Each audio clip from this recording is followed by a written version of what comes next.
Hey everybody, good Friday morning. It's meteorologist Brad Panovich. We are finally going to see the heat wave break, and oftentimes when we see heat waves break, they end with a little bit of a bang. In this case, we're looking at the chance for some strong, possibly some severe storms today, though I wouldn't hold your breath that you're going to see a lot of rain. I think some of us will get lucky and others won't, but we got to keep an eye on the potential for some strong storms. Couple things to point out here. The first thing you notice is we've got the first cold front here, and now, when I say cold fronts by definition are the boundary between one air mass and another that is cooler. It doesn't always mean cold, it just means it's cooler air behind it. And the air mass behind this second front is actually the one that's probably going to be the really cool one. And I'll show you real quickly. I'm going to turn the surface temperatures on here. The temperatures ahead of this today, again, are going to be back up close to basically around 90 degrees this afternoon. Behind the second front is when we'll see temperatures a little bit cooler. And then behind the second front is really where we see temperatures really cool down to maybe the upper 80s as we go into early next week. The problem today is we're going to see the potential for some strong and severe storms here in the Carolinas. You can see the big area of yellow.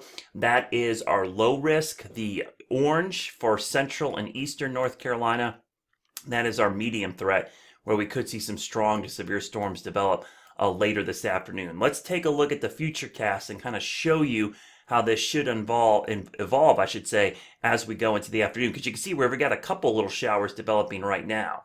So again, here's a look at that severe weather outlook. I'm going to turn that off for a second just so you can see the future cast. So future cast, here we are. We'll start this at 9 o'clock this morning when I'm doing this video. We'll go out into about noontime. Not much going on right now. We'll go towards 1 o'clock, 2 o'clock. This is when we start to see things crank up. You can see we're likely going to see some showers and storms firing up in southwest Virginia and the mountains, and then in eastern North Carolina, likely along an old boundary that was left over from yesterday's storms, and some sea breezes interaction. Well, whoop, that was a little too quick. Let me back up again. Went too fast there for you. Let's go back to 2 o'clock this afternoon, 3 o'clock. Things start to bubble back up. Notice we're starting to see scattered showers, but you can even see where the storms are more prevalent. They're in eastern North Carolina. That's where the threat is much higher. As we go to about 4 o'clock, this is when things really start to crank up. So in the western Carolinas, you could see the scattered showers. And again, some of these will be pretty heavy, maybe strong to severe. The potential for damaging winds and hail is certainly there. But watch what happens as we go to about 5 o'clock. The threat shifts east very quickly, and we start to see much more widespread showers and storms from the triad to the triangle out towards the coast. And as we go towards the late evening hours, this is 7 o'clock, 8 o'clock. Look at that big cluster of showers and storms. So the best chances today for both rain and severe weather is likely going to be in eastern North Carolina right there until midnight tonight, and then we'll go to about 2 o'clock in the morning. And again, I'm going to turn on the severe weather outlook again, and let me back this up because this will really show you how this works. We'll play this a couple frames at a time going into the afternoon, and look where the severe weather threat is the highest. Kind of lines up exactly where we're seeing the showers and thunderstorms developing this afternoon.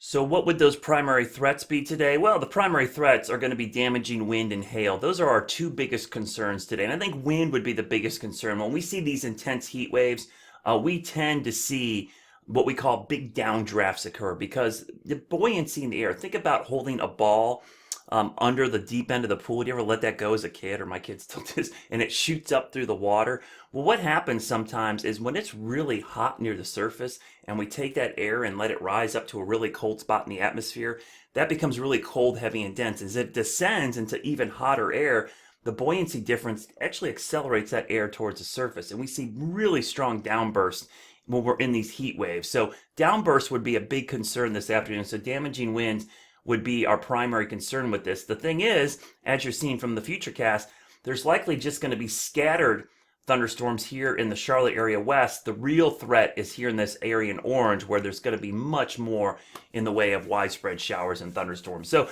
that's a look at the thunderstorm chances today. And to get you excited for some cooler weather, that secondary front up here in the Midwest, this is the front that's going to bring significantly cooler weather as we go into next week. And we're talking about low temperatures maybe on Monday, Tuesday morning in the 40s and 50s in parts of the area. Really comfortable air with high temperatures only in the 50s. So the series of fronts, front number 1 and front number 2, are the ones that are going to break our heat wave. But unfortunately with both of them, We're likely going to see some strong storms, though honestly, we need the rain. I'll keep you weather aware throughout the afternoon. Make sure you grab the WCNC Charlotte weather app.